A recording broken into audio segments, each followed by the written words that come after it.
Buonasera, everyone. It's Tabitha and Randy, and we're here with Scarlett. I know it's been a while since we did it. I've been kind of having some health issues, but anyway, we had a lot of stuff come in, and we're going to go through all that stuff today. Probably do some editing so you don't have to watch me constantly unwrapping packages and sitting through that tedium boredom. But anyway, this is the table that we showed you, I think maybe 4 to 6 weeks ago, and it's really quite beautiful. It's all inlaid stone. There's jade and Carrara marble, and then there's some blue lapis as well, and then some red marble. So it's really quite beautiful. It's substantial. It's about half an inch, or not even, it's probably a full inch thick. It's really incredibly heavy.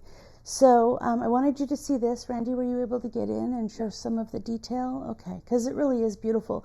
Now, I was talking to Randy just before we started the video, and it's interesting because, you know, we've been talking about kind of how much we've been paying for things. This was $399, which really isn't bad considering all of the inlaid stonework and semi-precious stones. When we got this yesterday, I went back to Etsy and to see if they had other designs, which they do. They have very, very many designs. And the prices have tripled. Now, when we got this for $399, it had free shipping. And when I looked at this table this morning or last night, it was $753. Still free shipping, but the cost more than doubled a little bit. I think that's just because of the shipping costs that people are paying right now. This came from Turkey. So anyway, I hope you guys could see this. We've got some other stuff. Let me get this straight. It came from Turkey to California. Mm-hmm. And now you're going to be shipping it back to Italy. Yeah. So this thing's doing more traveling than I have. Yeah, I know, but you have to consider we have a big container that we're going to be using, and right now we haven't anywhere in Italy, Santa Domenica, to store this stuff. So we're storing it in our garage to the dismay of our son Colin. So it's taking up his bay of parking, so he's not very happy about that. But anyway, I think this is a beautiful piece. We're going to watch it from now on and see if those prices go back down, because I'd really like to get a few of these. These are perfect for the guest rooms because they're 24 inches in diameter, and that's just about right for someone to sit with the partner and have a cup of coffee. So that's the table. So we'll be back in just a moment and show you some other things that came. So here we have those in-room service alcohol serving pieces. So I think we talked about this once before, right, Randy, where we're going to have a set like this for every guest room. We'll do it as thematically as possible, but for the most part, we're just going to stick to the period and tradition of the home. So these are some things that I picked up on eBay, and actually the glasses are new. It's the first brand new thing that I've ever bought for the palace. But this is a nice little crystal ice bucket. It has a nice little handle. It's not too heavy. And here's a small decanter. I think it carries 6 ounces is what it said.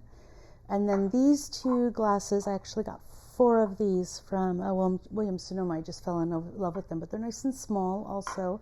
So this would be example of one of the take to your room alcohol nightcap pieces. So we've got some more I'm going to pull out in just a moment.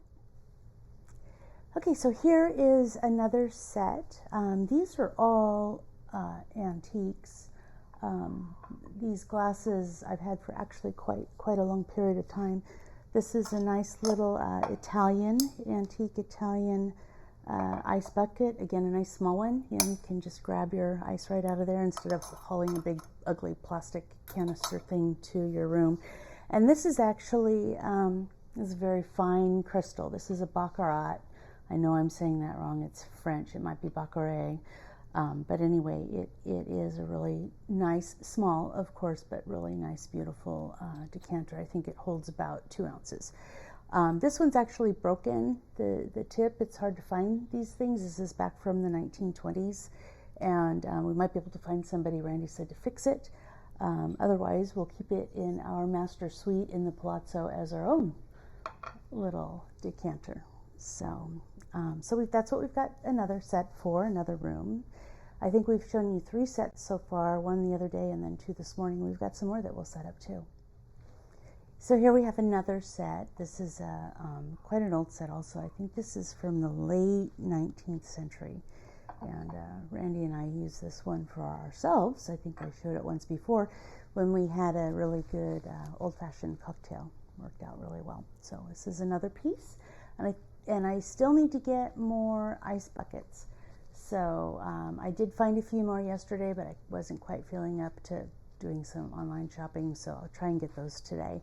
But these are just another set, another little fun thing. And again, as we talked before, we can get the little brackets that you put, the little necklaces that you put around these, and it tells what kind of alcohol is in there. And here's another set. These are all from Ireland, and they're a matching set, believe it or not. And this is another, probably 4 ounces of alcohol. And it's interesting, the glasses are bigger than the decanter. It's actually difficult to find smaller glasses to go with the decanters. But I did find these, and they match. And it's another beautiful set that is in need of an ice bucket. Scarlett, are you playing with your piggy? Yeah. Is that your piggy? You like piggy, huh? Is Fuji going to take your piggy? What are you doing down there, Fuji? Did you loot something? Okay, so here we are again with another set. This is a coffee and tea service. It is Murano glass. And we put a napkin under here because the table was a little bit too loud. You couldn't see the actual designs on the glasses. But remember, we're doing purple, right? In the dining room, we have purple plates, and we have purple dinner plates. We have purple dessert plates, salad plates that Romeo's working on for us right now. And I found these. I was actually having a back and forth with Solange on the Facebook site. And we went back and forth. We were wondering, gosh, should they be super fancy or should they be a little bit more simple? And so I actually found 18 of these. So it's a full set. They're purple. I think you can see, Randy, that they're purple. Mm-hmm. Yeah. And the gold is supposed to be 24 karat gold leaf, probably. Here's a sugar bowl. You can really see the purple there with that. And then this is just a really lovely coffee pot. I think I got a couple more of these, one in red, and cups for red matching, and then also the other color I got, red and purple and blue, I'm pretty sure. And this is the creamer. But this is really old stuff, or at least I was told it was really old stuff. It's early 19th century, and it's the paintings. Can you see that, Randy? Come up close. The painting is just absolutely exquisite. And it's raised. It's an interesting technique where the Murano glass has been painted upon, and these flowers here, I don't know if you can see it very well or not, are 3-dimensional. They're really almost pretty. Like icing on a cake. Yeah, it's really quite beautiful. So Solange, if you're wondering, we're going to get the other teacups also that you recommended, because I think it's a good idea to have a variety at times for different types of audiences and things like that. So, and these will also go very well, and the ones that Solange showed us that she really liked will go really well with the purple dishes and the purple chandelier for everybody a while back. So this set is complete with 18 cups, and we've got a couple extra coffee pots and teapots and cream and sugar. So anyway, there's this. So Randy, do you know why we have these? Do you know what they're for? If I rub it, maybe a genie will come out? No, you can't rub a coffee pot or a creamer or a sugar. This is for our high teas that we talked about earlier. You're thinking that we could have high tea. We're still trying to figure out, quite frankly, the frequency of the high tea, because I know if we offer it, people will actually schedule their vacations around, when we offer this high tea. So right now we're thinking maybe Sunday afternoons before Mass, or we're thinking that we do it maybe Sunday brunch. And of course, the foods that will be served with this high tea, or some call it a royal tea, will be of Italian in nature. We might have a couple of things that are strictly British because, you know, they're the ones who made it famous. But we'll probably have some Italian bruschetta. We'll probably have some caprese salad or caprese on skewers. So we have 18 of these, which is quite a few, and we'll be able to serve everybody with the same type of glass. And Solange did talk with us about some different teacups, so we're going to get those also. I think it's good to have a variety. I'll show you what a picture of those are a little bit later on today.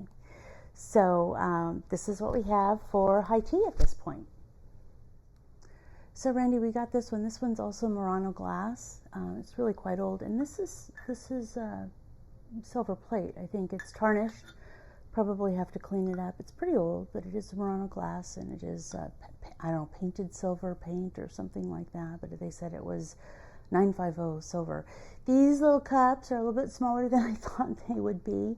And I was wondering, you know, what do you do with something like this? You know, it's obviously not for tea. It's too small, and it's obviously not for, you know, whiskey rocks or an old fashioned. But I guess you could use it for tequila shots. That might be fun. Or you could use it for limoncello, which might be fun also because they are a little bit small. But we did get this. There's 6 cups. It was really reasonable. I think it was only $50.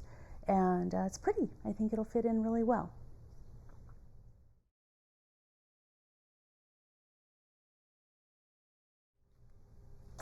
This is another set that we found, again, Murano glass, hand painted, kind of 3-dimensionally, and it's similar color to the purple one, very close. But this one actually does not have a tea kettle with it. It has a beautiful coffee pot. Isn't that gorgeous? Coffee pot.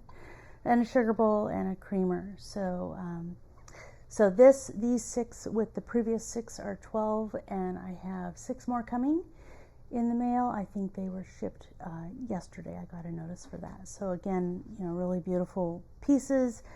We can mix and match and serve them all together as well. So when the other ones come, the remainder of the set, we'll get it on tape and ship it off to you with some. Here's another set to complement the ones we showed just a few minutes ago. This is similar in that this is actually a fuchsia purple, and the other one was an amethyst purple. But this one's really quite beautiful also. It has a really, really beautiful coffee pot and sugar and creamer here as well. And as you can see, these pieces are all very similar, if not exactly the same. And we can mix and match them. If folks want to have a private, intimate high tea or royal tea, we can do that because we do have some extra pieces in addition to the 18 glasses. And if we want to do a big, you know, high tea at the dining room table with 18 to 20 people, we can do that too. So some more beautiful things that we found for the palace.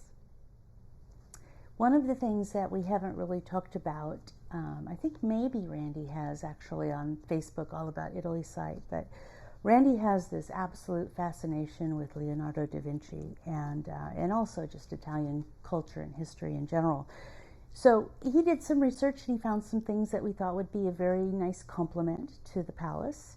And really, Randy's considering, correct me if I'm wrong, a theme room that is really based on Da Vinci.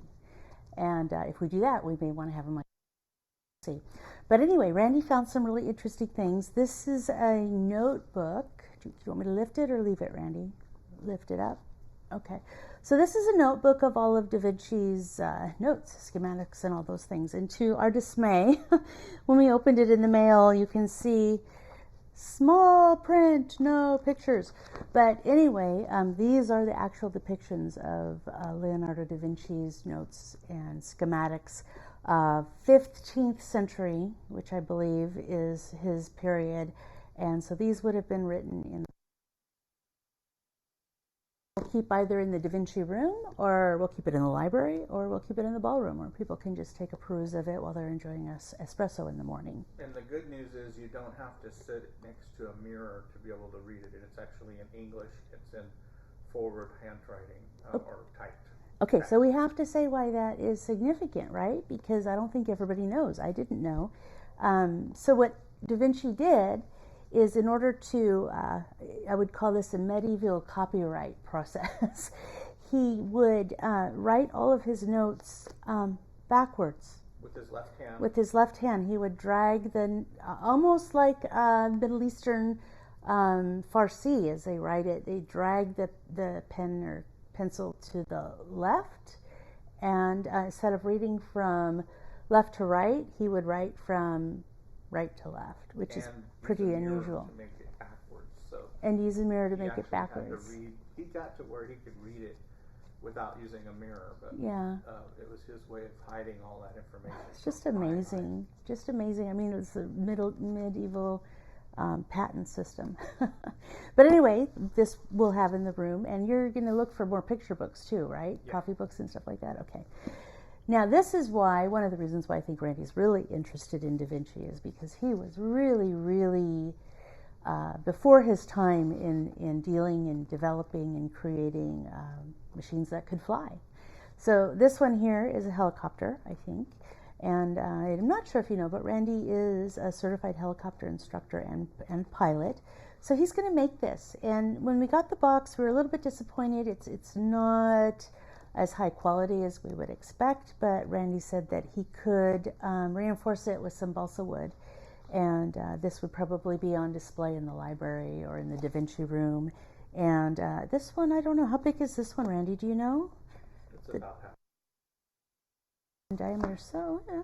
I mean, it's a small. Sit on top of a dresser, maybe. Yeah, or a little pedestal of sorts. Now, this is another one that is just absolutely beautiful and fascinating to me. Can you see that okay? Yeah. So this is Da Vinci's flying machine kit. Again, it's not the greatest quality, but you can see Da Vinci knew what he was doing. When he wrote these notes in the 1400s, he knew it could work, but he didn't have the means or the time to actually create these flying machines and, get them out and working. But again, it's another beautiful display. Randy will put this together. I'm hoping Colin will help him. They can work on this together as a dad-son kind of project. And you can reinforce this one with balsa wood as well. Yeah. Yeah. And how big is this one? I think this one's bigger. About 1.5 feet. 20 inches, yeah. 20 inches, so 3 feet. So 1 meter. 1 meter. Yeah, 1 meter, 3 feet. Oh, 23. 3 feet, 20, less than 2 feet, so less than a meter. Less than a meter. Okay, so we'll have this one on display as well, somewhere in the palace. And then the other couple of things, let me put these aside, that Brandy got are really for inspiration, and we're trying to figure out how do we use this inspiration in a way that looks really authentic and like something that walked right out of the 15th century. So anyway, this is a Da Vinci, let me see if you can see that here, Randy. That's good. This is La Madonna, and it's a poster. It's not great quality, but we thought we could do a couple of things. One is we might be able to put it on canvas and then have it look a little bit more realistic. I really don't think we want to put posters in the palace, but we could upscale those a little bit. The other thing we could do possibly is have Romeo paint these for us, or somebody on Romeo's team. Projecting them on the wall and making large images of these, sort of toned down, or just barely visible, but something that's still there. But even though the quality of this poster isn't wonderful or great, it has some amazing detail. I mean, the eyelids, it's pretty fascinating. So that's one that we have. I think you got 3. Let me pull the other 2 out here, Randy. Okay. So this one, this is just so beautiful. I actually wish we could have something like this, much better quality, obviously. This is The Last Dinner, right, Randy? Last Supper. The Last Supper. Sorry. My Bible stories are mixed up. Anyway, this is The Last Supper, and there's Mary Magdalene off to the right there, and We think that's Mary Magdalene, but anyway, we'll do something with this as well to kind of upscale the poster so that it's really beautiful. And you want to keep that in the Da Vinci room also, right?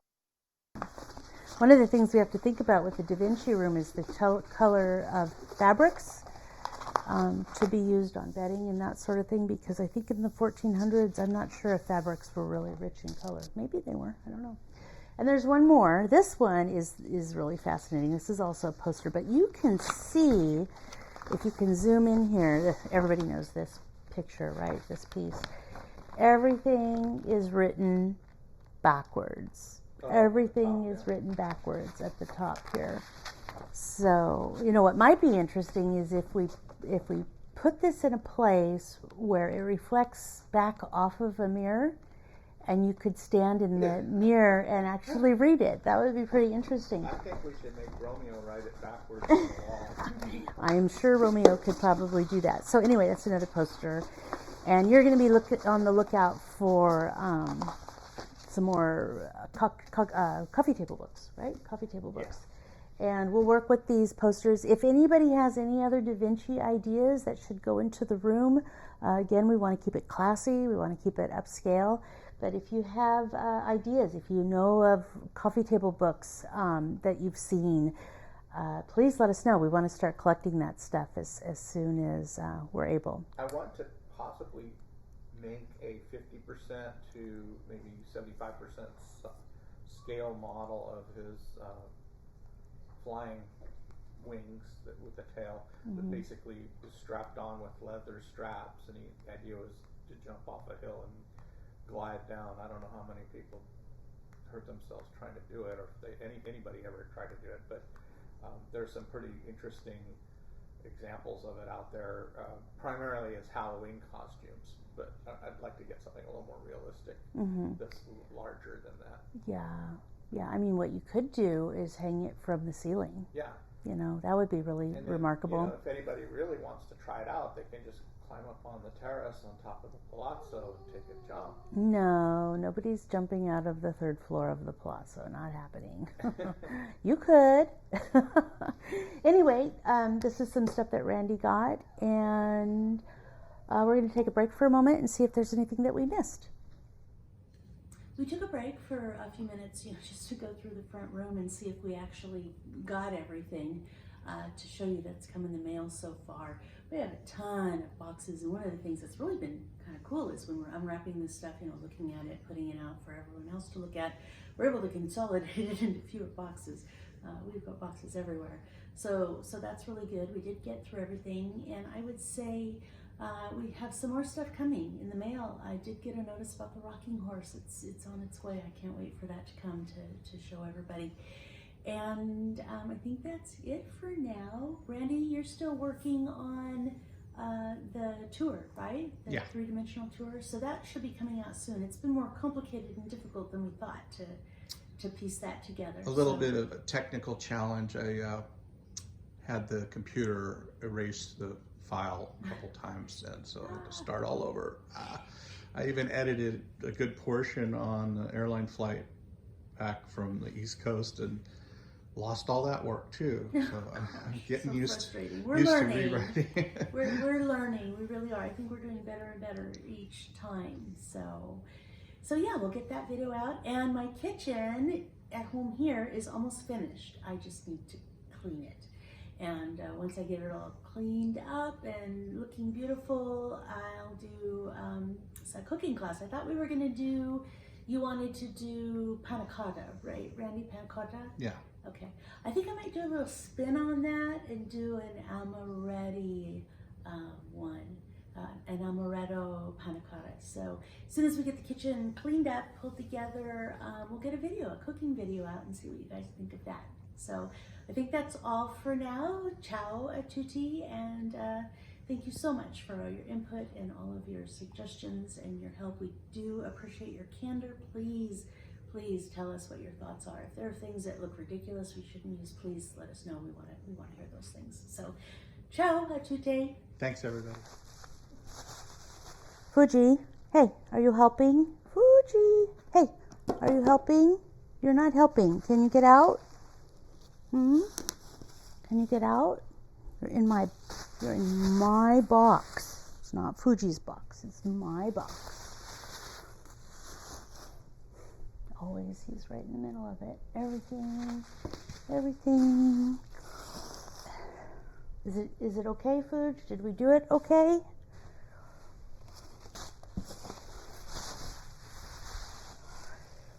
Okay, get down.